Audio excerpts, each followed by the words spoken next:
আমাদের অতিথি হাফেজকে বেস্ট প্রোগ্রামের পালা।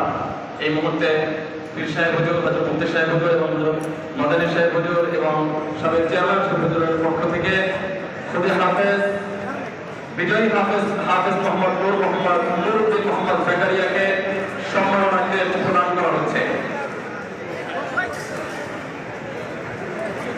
হাফেজ মোহাম্মদ নুরুদ্দিন মোহাম্মদ জাকারিয়াকে বেস্ট প্রদান করছে হযরত পীর সাহেব হুজুর চরমনায় নায়েবে আমিরুল মুজাহিদিন হযরত মুফতি সাহেব হুজুর, হযরত মাদানী সাহেব হুজুর এবং হযরত মাওলানা মুফতি সৈয়দ ইসহাক মোহাম্মদ আবুল কালাম সাহেব হুজুর, সম্মানিত নির্বাহী চেয়ারম্যান মাওলানা সুরান শিক্ষা বোর্ড। মাশাআল্লাহ মাশাআল্লাহ।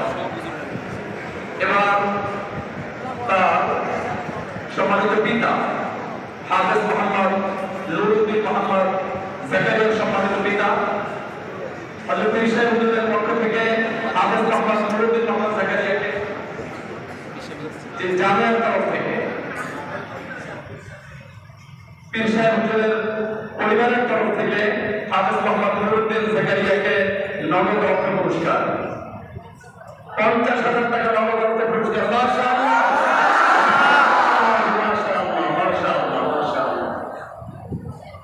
এবার হাফেজ মোহাম্মদ নুরুদ্দিন মোহাম্মদ জাকারিয়া সম্মানিত পিতা মাওলানা মুহাম্মদ নুরুল ইসলামকে সম্মাননা প্রদান, নুরুল আমিনকে সম্মাননা প্রদান পীর সাহেব